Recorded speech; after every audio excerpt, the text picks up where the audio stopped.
গ্ৰেপ্তাৰ কৰাৰ উপৰিও তেওঁৰ ঘৰুৱা সম্পত্তিসমূহ চৰকাৰে অধিগ্ৰহণ কৰাৰ কিমান পাতিব আৰু সুমিৰ কথা বিশালৰ কথা পতি উপপতি আজিকালি কি কথা ডিসকাস হৈ আছে কবলে বাকি নাই যেহেতু ট্ৰেন্ডিং টপিক বিলাক চলি আছে বিশেষকৈ সুমি আৰু বিশালক লৈ সেইকাৰণে লগতে একেবাৰে সম্পত্তিৰ কথাও আহি পইছে অৱশ্যে মই এইটো ভিডিঅ'ত মুখ্যমন্ত্ৰী ডাঙৰীয়ে যেটো সম্পত্তিৰ কথা ক'লে এতিয়া হেতু অৱশ্যে সুমি বিশালৰ লগত কোনো মানে তাৰ লগত কোনো সংযোগ নাই এটো হৈছে সম্পূৰ্ণ এটা এক্সামৰ বিষয়ৰ ওপৰত লৈ কৈছে হেতু হৈছে এডিআৰই যেটো এক্সাম আহি আছে আৰু তাত যদি কিবা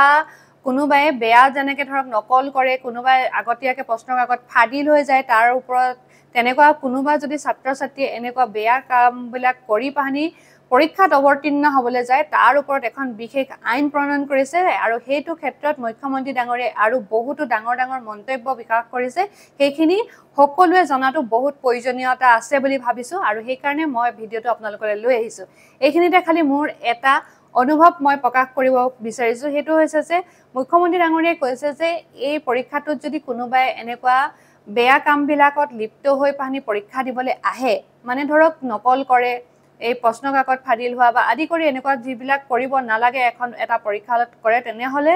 তেওঁকটো গ্ৰেপ্তাৰ হ'বই তাৰ উপৰি সম্পত্তিৰ কথা এটা উল্লেখ কৰিছে কিন্তু মই সম্পত্তিৰ কথাটোক লৈ যদি মই ক'ব যাও মোৰ ব্যক্তিগত অনুভৱ হেতু কৈছে যে সম্পত্তিটোৰ কথা নকৈ অন্ত মই ভাবো হে তেনেকুৱা ছাত্ৰ ছাত্ৰীক আৰু বেলেগ ধৰণৰ পানিশমেন্টৰ ব্যৱস্থা কৰিব পাৰিলে হয় যেনেকে ধৰক হে যিগৰাকী ছাত্ৰ ছাত্ৰীয়ে তেনেকুৱা বেয়া কামবিলাকৰ অৱলম্বনত পৰীক্ষা দিলেহেতেন তেনেকুৱা বিলাকক অনাগত 5-6 বছৰৰ কাৰণে যদি পৰীক্ষাত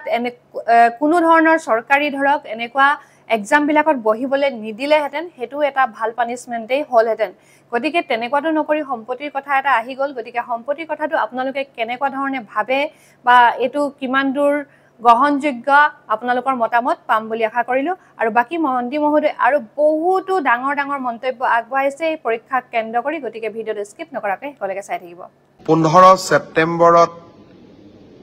আমাৰ প্ৰথমটো ৰিক্ৰুটমেন্টৰ পৰীক্ষা আৰম্ভ হ'ব 11 লাখ প্ৰাৰ্থী পৰীক্ষা পতা সহজ নহয় যোৱাবাৰ প্ৰাৰ্থী কম আছিল কাৰণে সেন্টাৰ কম আছিল এইবাৰ সেন্টাৰো বহুত প্ৰত্যাহ্বানো বহুত কালিৰ পৰা আমি প্ৰস্তুতি কৰিম যাতে পৰীক্ষা সুন্দৰ কৰি হয় আৰু পৰীক্ষা আমি যাতে সফলতাৰে পাৰ কৰিব পাৰো পৰীক্ষাত নকল কৰা বা পৰীক্ষাত নিয়মৰ বাহিৰত গৈ যিসকলে কপি কৰে নকল কৰে তেওঁলোকৰ বিৰুদ্ধে আমাৰ চৰকাৰে এখন বিধানসভাত আইন প্ৰণয়ন কৰিছে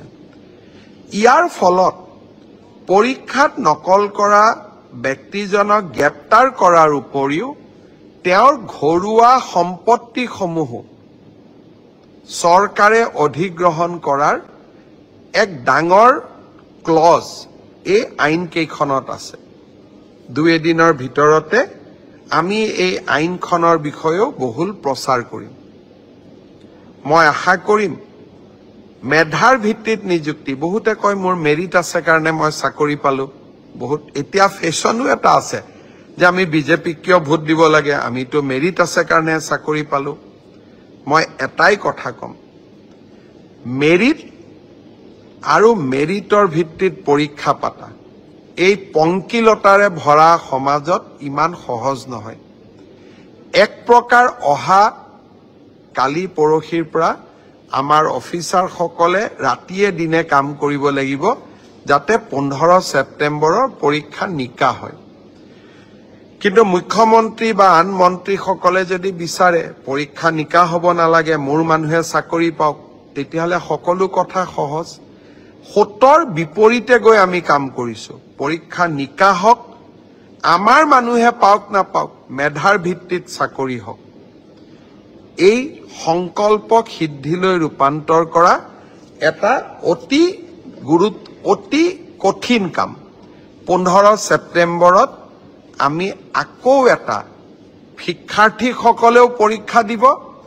চৰকাৰেও এটা কঠিন পৰীক্ষাৰ সন্মুখীন হ'ব মই আপোনালোকৰ সহায় সহযোগিতা বিচাৰিম আমি কেইবাটাও টেলিফোন নম্বৰ দিম কোনোবাই যদি কৰবাত কিবা এই ধৰণৰ বেআইনী ঘটনাৰ সুযোগ পায়, নকল কৰাৰ ঘটনাৰ খবৰ পায়, কিবা নকৰিবলগীয়া কাম কৰিব এনেকুৱা আগতীয়া খবৰ পায়, আপোনালোকে যাতে আমাক জনাব পাৰে। 15 ছেপ্টেম্বৰৰ পৰীক্ষাটো চৰকাৰে নহয়, অসমবাসীয়ে লগ লাগি আমি সুন্দৰ কৰি পালন কৰিব লাগিব।